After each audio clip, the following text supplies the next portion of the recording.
Hello दोस्तों, नमस्कार। बहुत बहुत स्वागत है आपका हमारे इस शो में, जिस शो का नाम है गुरुज़ शो। आज के इस शो में हम लोग बातचीत करेंगे ऑनलाइन क्लासेस के बारे में। अभी ऑनलाइन क्लासेस बहुत ज़ोर शोर से चल रहे हैं। स्कूलों के ऑनलाइन क्लासेस, कोचिंग क्लासेस के ऑनलाइन क्लासेस, बहुत सारे ऑनलाइन क्लासेस, इस पर हम लोग बातचीत करेंगे। हम लोग बातचीत करेंगे कि हमारी वर्तमान ऑनलाइन क्लासेस की रूपरेखा क्या है और इसको कैसे और ज़्यादा इफ़ेक्टिव बनाया जा सके। हमारी ये बातचीत 4 बिंदुओं पर केंद्रित है। पहली बात है पॉसिबिलिटीज़ इन इंटरनेट एरा, यानी इंटरनेट के इस युग में क्या क्या संभावनाएं हैं, इंटरनेट हमारे लिए कितना यूज़फुल है, इसको हम लोग जानेंगे। दूसरी बात है टाइप्स ऑफ ऑनलाइन क्लासेस। हम लोग जानेंगे कि कितनी तरह के ऑनलाइन क्लासेस आज के समय में चल रहे हैं। तीसरी प्रमुख बात है हमारी टेक्स्ट बुक और सिलेबस को लेकर के जो वर्तमान समझ है वो किस प्रकार से ये ऑनलाइन क्लासेस के कंडक्ट होने में बाधक है, इस पर भी हम लोग बातचीत करेंगे। और एक चौथी बात होगी कि वे फॉरवर्ड, यानी हम लोग आगे क्या कर सकते हैं, क्या क्या संभावनाएं हैं, कैसे हम लोग अपने ऑनलाइन क्लासेस को बेहतर बना सकते हैं, इस पर हम लोग बातचीत करेंगे। तो आइए चलते हैं और देखते हैं हमारा ये वीडियो।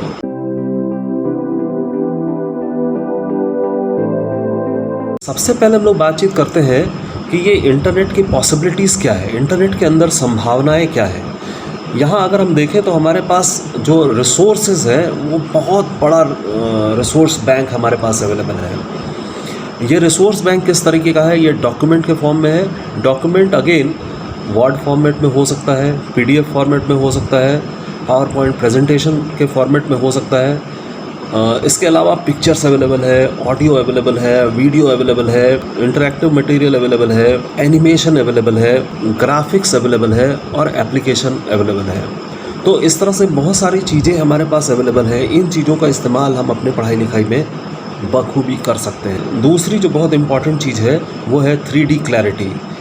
हमारे पास बहुत सारे विषयों में 3D क्लैरिटी की ज़रूरत पड़ती है। जैसे अगर हम रसायन शास्त्र पढ़ रहे हैं और वहाँ आणविक संरचना के बारे में जानना चाहते हैं तो वहाँ 3D क्लैरिटी हमारे दिमाग में बेहतर समझ बनाती है। वैसे ही अगर हम ज्योग्राफी पढ़ते हैं तो ज्योग्राफी में भी 3D क्लैरिटी की बहुत ज़रूरत पड़ती है। इंटरनेट में इंटरैक्टिव मटेरियल भी बहुत सारे उपलब्ध हैं। जैसे मैप वर्क करने के लिए इंटरैक्टिव मटेरियल है, कुछ अगर सवाल जवाब करना है, मल्टीपल चॉइस क्वेश्चन है तो उसमें भी इंटरैक्टिव मटेरियल है, ट्रू फॉल्स के मटेरियल है। तो इस तरह से बहुत सारे सवाल जवाब करने के लिए भी और कुछ सीखने वाले भी इंटरैक्टिव मटेरियल है।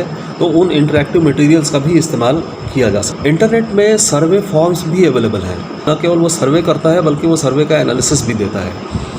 इस फॉर्मेट्स का इस्तेमाल हम बच्चों के स्थिति जानने में कर सकते हैं कि बच्चे, अगर हम कोई एक टॉपिक पढ़ाने जा रहे हैं, उस टॉपिक में बच्चे कितना कुछ जानते हैं।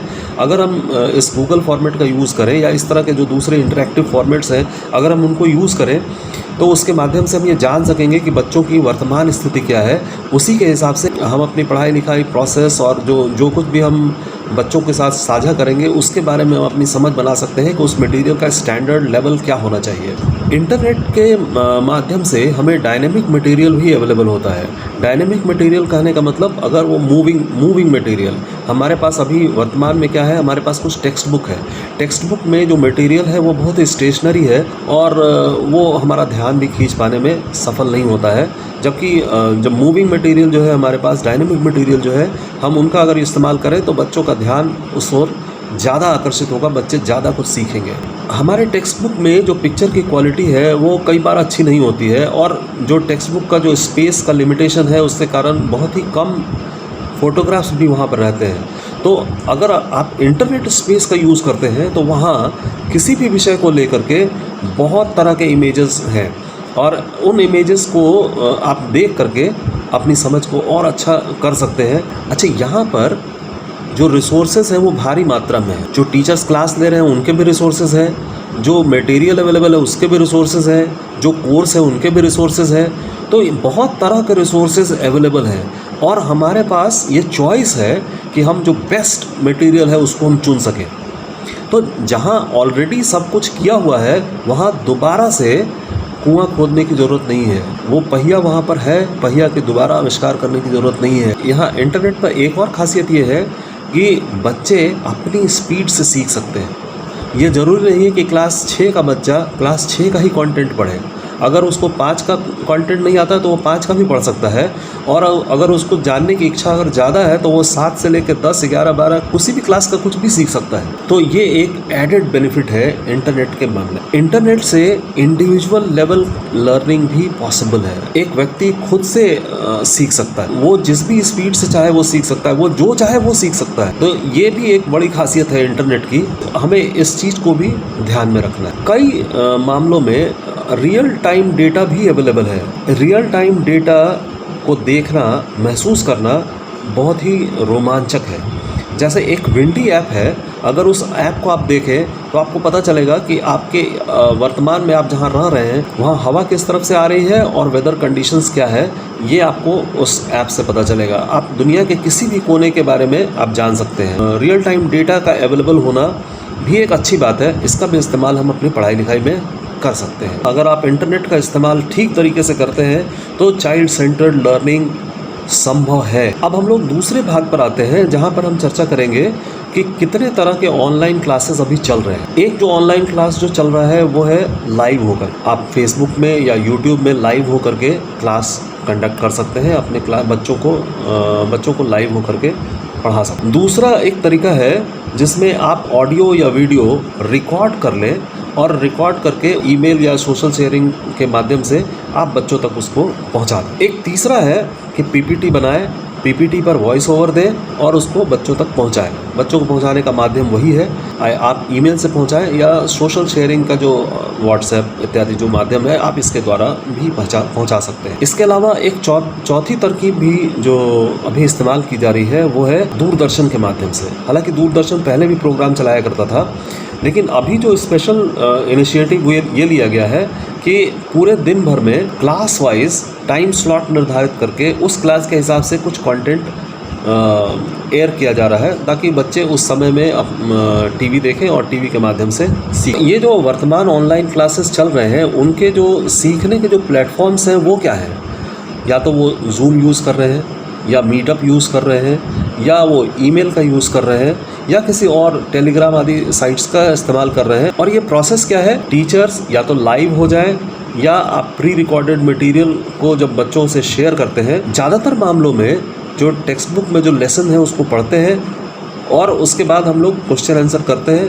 क्वेश्चन आंसर में बच्चों को क्वेश्चन देते हैं और क्वेश्चन का आंसर भी बाद में देते हैं, या फिर उनसे आंसर ले करके उसको करेक्ट करके बच्चों तक दोबारा पहुंचाते हैं। तो कुछ इस तरह का काम हम सभी आज के डेट में कर रहे हैं। वर्तमान में जिस तरीके से ऑनलाइन क्लासेस चल रहा है, इसमें बच्चों को अपने पेस से सीखने की इजाज़त नहीं है, ये इसको अलाउ नहीं करता है। टीचर अपनी स्पीड से चल रहे हैं और बच्चों को टीचर्स के साथ ही चलना है। बच्चे क्या सीख रहे हैं, बच्चे क्या नहीं सीख पा रहे हैं, ये बातें टीचर तक नहीं पहुंच पाती। वर्तमान में वो टीचर सेंटर्ड लर्निंग है। ये एक डेमोक्रेटिक क्लासरूम नहीं है जहां बच्चों की समझ को इग्नोर किया जा रहा है। बच्चे कितना सीख रहे हैं इसको हम लोग इग्नोर करके आगे बढ़ रहे हैं। अभी जिस गति से पढ़ाई हो रही है उसमें 3 से 4 दिन में एक चैप्टर ख़त्म हो रहा है। अगर 12 चैप्टर हो किसी भी सब्जेक्ट में तो 12 चैप्टर ख़त्म होने में 48 दिन के बाद बाकी समय में क्या करेंगे, ये भी एक बड़ी समस्या बन के सामने आने वाली है।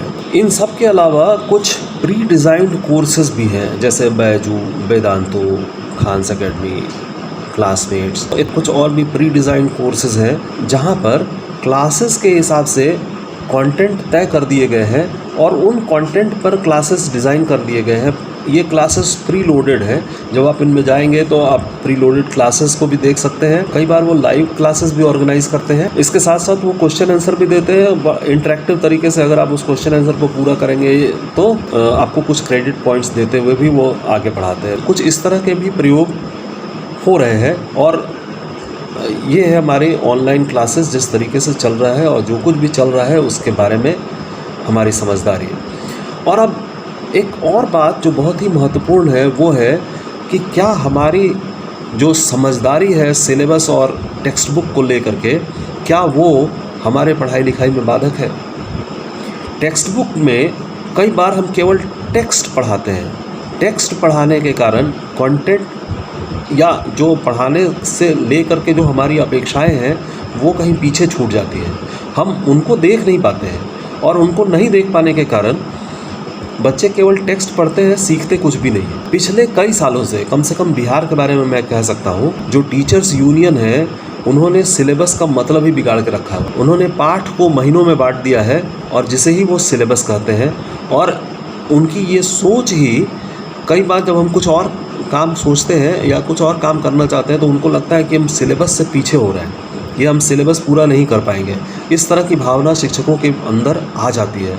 तो ये जो सिलेबस को लेकर के जो एक समझदारी बनी है, लोग ऐसा समझते हैं कि सिलेबस का मतलब एक दिए हुए महीने में कितने पाठ को कंप्लीट करना है, इसे ही सिलेबस समझते हैं। और ये एक गलत समझ है। वास्तव में सिलेबस का मतलब है उस दिए हुए साल में या दिए हुए समय में बच्चों को कितना कुछ सीखना है, ये जानना है। अगर कोई इसे छोटे टुकड़ों में बांटता है तो इससे कोई आपत्ति नहीं है, पर इसको पाठ से नहीं बांटना है, इसको समझदारी से बांटना है। बच्चे क्या सीख रहे हैं, बच्चे को क्या स्किल सीखना चाहिए, इस पर फोकस्ड होना हमारा ज़्यादा जरूरी। टेक्स्ट बुक जो है वो लर्निंग को फैसिलिटेट करने के लिए शिक्षक के पास एक कुंजिका है। उस कुंजिका को पढ़ाने से पढ़ाई नहीं होती। इस बात को समझते हुए हमें काम करने की ज़रूरत है। और इसी पढ़ाई के कारण हमारे बच्चों की लर्निंग पूरी ठीक से नहीं हो पाती है। ये बुकिश या किताबी ज्ञान वाले बच्चे हो जाते हैं। क्योंकि वो किताब पढ़ते हैं इसलिए किताब के अलावा और कुछ नहीं जानते। और अभी जो ऑनलाइन क्लासेस चल रहे हैं, हमारे आज के इस ऑनलाइन क्लासेस में भी इसी तरह की प्रवृत्ति आपको देखने को मिलेगी। यहाँ भी टीचर्स जो है वो ऑनलाइन बस वो टेक्स्ट को पढ़ा रहे हैं। उनकी अपेक्षा इतनी ही है कि जो टेक्स्ट पढ़ाया जा रहा है उस टेक्स्ट के आधार पर बच्चे क्वेश्चन आंसर कर। अब हम आते हैं अपने इस अंतिम सेक्शन में। इस अंतिम सेक्शन में हम लोग बात करने वाले हैं कि हमारे ऑनलाइन क्लासेस की रूपरेखा क्या होनी चाहिए। अभी हाल में ही मेरे एक मित्र शाश्वत के साथ मेरी बातचीत हो रही थी। उसने मुझे ये कहा कि आज स्टूडेंट्स को अगर बीते हुए कल की तरह पढ़ाया जाए तो हम उनसे उनका भविष्य छीन रहे हैं। और इसीलिए जो हमारी पढ़ाई होनी चाहिए वो कॉन्टेक्चुअल होनी चाहिए। आज की हमारी जो स्थिति है और भविष्य की जो हमारी समझ है, इन दोनों को मिलाते हुए पढ़ाई लिखाई का वातावरण हमें तैयार करना चाहिए। तो करना क्या होगा वे फॉरवर्ड में, आइए हम लोग देखते हैं कि आज के समय में जहां इंटरनेट की इतनी सारी खूबियां हैं, उन खूबियों का इस्तेमाल हम अपने ऑनलाइन क्लास में कैसे कर सकते हैं। जो सबसे पहली बात है जो मुझे लगता है वो ये है कि हम जो कुछ भी बच्चों को क्लास वाइज सिखाना चाह रहे हैं उनका एक मैपिंग करना बहुत ज़रूरी है। अगर हम मैपिंग कर लेंगे कि ये इतनी सारी बातें हैं जो हम सिखाना चाहते हैं, तो उसके अनुरूप हम अपने ऑनलाइन क्लासेस को डिज़ाइन कर सकते हैं। बच्चे 2 से 5-6 सेक्शन तक में किसी स्कूल में नामांकित होते हैं, तो हमें करना क्या चाहिए कि बच्चों के सब्जेक्ट वाइज ग्रुप बनाना चाहिए इररिस्पेक्टिव ऑफ देयर सेक्शंस। यानी उनके सेक्शंस को ध्यान में नहीं रखेंगे, हर एक सब्जेक्ट के लिए सभी बच्चों को एक ग्रुप बना करके जोड़ देंगे। ये हमारा दूसरा स्टेप। अब शिक्षक की ये जिम्मेवारी है कि जो टॉपिक निर्धारित हो गया है, जो चिन्हित किए गए सीखने के बिंदु हैं, उन पर हम कंटेंट कैसे ढूंढें। कंटेंट ढूंढने के लिए इंटरनेट सर्फिंग ज़रूरी है। आप जिस भी तरह का कंटेंट चाहते हैं, ग्राफिक्स में चाहते हैं, इमेजेस में चाहते हैं, आप वीडियो चाहते हैं, ऑडियो चाहते हैं, सभी तरफ उनको ढूंढें। जो बेस्ट अवेलेबल रिसोर्स है वो बच्चों के साथ साझा करें, उसका लिंक आप साझा करें उस ग्रुप में। जब आप लिंक भेजते हैं तो बच्चा जो इंटरनेट डिवाइस यूज़ कर रहा होता है उस डिवाइस में वो बहुत ज़्यादा जगह नहीं लेता। अगर आप अपनी वीडियो भेजते हैं तो वो बहुत ज़्यादा जगह लेता है। अगर आप लिंक शेयर करेंगे तो बच्चे उस लिंक को खोलेंगे और निश्चित तौर से जब वो उसके कंटेंट जो है वो अच्छे होंगे तो बच्चे उसको पढ़ना चाहेंगे। अभी क्या है, हमारी मजबूरी है, हम खुद से कंटेंट तैयार कर रहे हैं। हमारी लिमिटेशंस है ना, तो हमारी अपने इस लिमिटेशंस के साथ हम कैसे कोप अप करेंगे। तो ऑलरेडी जो अवेलेबल रिसोर्सेज है उनके साथ हम कम्पीट नहीं कर सकते हैं। आज के बच्चे इंटरनेट सेवी हैं, उनको इंटरनेट की खूब समझ है, वो अपनी चीज़ें खूब ढंग से पढ़ रहे हैं। तो जब आप उनको अपने तरह के बहुत पुराने टाइप के रिकॉर्डेड वीडियो जब उनको दिखाते हैं तो वो बड़ा मोनोटोनस होता है, शायद उनको उसमें उतना मन नहीं लगे। तो बच्चों के साथ काम करने के लिए ज़रूरी है कि आप उनको वो लिंक भेजें जो सबसे अच्छा हो। और बच्चों से ये भी कहें कि अगर इससे मिलते जुलते कोई भी चीज़, कोई भी लिंक अगर और मिलता है तो उसको भी इस ग्रुप में शेयर करें। इससे क्या होगा कि एक डेमोक्रेसी इस्टेब्लिश होगी। बच्चे भी अपनी समझ को शेयर कर सकेंगे टीचर को, और टीचर भी उनको देख करके कुछ सीख सकेगा। किसी भी तरह के कुछ लिंक भेज देने से पढ़ाई हो जाएगी ऐसा नहीं है। लिंक भेजने के बाद कुछ ओपन डिस्कशन वहाँ पर करना चाहिए। जो विषय आप पढ़ा रहे हैं या जो टॉपिक आप पढ़ा रहे हैं, उस टॉपिक को लेकर के कुछ इंटरैक्टिव डिस्कशंस किए जाने चाहिए। शुरू में कुछ हेजिटेशन होगा, लेकिन बाद के समय में बच्चे उसमें इंटरैक्ट करने लगेंगे, और उनके इंटरैक्ट करने से सभी बच्चों की समझदारी उस विषय को लेकर के बढ़ेगी। हर एक बच्चा जब चाहे जिस भी विषय की चाहे वो पढ़ाई कर सकता है, क्योंकि वो तो हर एक विषय के ग्रुप में है। अगर उसको कभी अंग्रेजी का कंटेंट अच्छा लगा तो अंग्रेजी देख लेगा, अगर उसको विज्ञान का कंटेंट अच्छा लग रहा है उसके साथ वो काम कर लेगा। तो अभी क्या हो रहा है कि एक ही जगह में बहुत सारा कंटेंट आ रहा है, हिंदी का आ रहा है, विज्ञान का आ रहा है, सब कुछ आ रहा है, तो वो पूरा कंटेंट जो है वो गड़बड़ होते जा रहा है। इतना कंटेंट रखना भी बहुत मुश्किल है। लेकिन अगर सब्जेक्ट वाइज ये चीज़ें रहेंगी तो वो बच्चा के पास, अगर वो 9 सब्जेक्ट पढ़ रहा है तो 9 ग्रुप में वो सारी जानकारी, सारे तरह का वीडियो, सारा डिस्कशन, सब कुछ सेव्ड रहेगा। ये एक काम हम बहुत ही आसानी से कर सकते हैं। अगला काम हमारा ये होना चाहिए कि जो बच्चे हैं उनको ऑनलाइन फ्री क्लासेस से भी जोड़ दें, ताकि वो इस तरह की एक अगर उनको पसंद हो तो वो वहाँ से भी कुछ सीख के आए। वहाँ ऑनलाइन क्लासेस में एक फ़ायदा क्या है कि बच्चे अपने पेस से सीख रहे हैं। यहाँ फिर भी जब हम डिस्कशन कर रहे हैं और चीज़ें एक ग्रुप में जब चीज़ें साझा हो रही हैं, तो यहाँ सुविधा तो है कि वो बाद में भी इन चीज़ों को देख सकता है। वो जो ऑनलाइन फ्री कोर्सेज़ है वहाँ उसको ये सुविधा है कि वो जब चाहे तब वो पढ़ सकता है, और अपने सुविधा के अनुसार विषय को और जो टॉपिक को वो सीखता जा सकता है। जो अगली बात है और अंतिम बात है कि हम टेक्स्ट बुक को रेफरेंस मटेरियल की तरह यूज़ करें। जब हम टेक्स्ट बुक से पढ़ा रहे थे तो इंटरनेट रेफरेंस मटेरियल में था। जब हम इंटरनेट की सहायता से पढ़ा रहे हैं तो टेक्स्ट बुक रेफरेंस मटेरियल में चला जाएगा। जब आप यहाँ किसी टॉपिक को पढ़ा लेते हैं, बच्चे का मन करेगा, इंटरेस्ट होगा, तो वो पाठ्यपुस्तक से भी उस पाठ को दोबारा पढ़ करके और प्रैक्टिस कर सकता है। अभ्यास के लिए उनके प्रश्न उत्तर को वो हल कर सकता है। इस तरीके से टेक्स्ट बुक और ऑनलाइन कंटेंट के बेहतर इस्तेमाल के साथ काफ़ी कुछ सीख सकता है। स्कूल इस पूरे प्रोसेस में उनकी काफ़ी मदद कर सकता है। आशा है आपको यह वीडियो पसंद आया होगा। इतनी देर सुनने के लिए आपका बहुत बहुत धन्यवाद।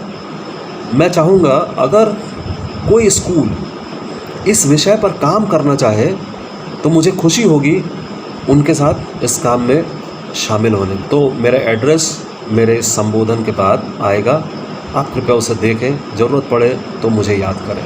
धन्यवाद।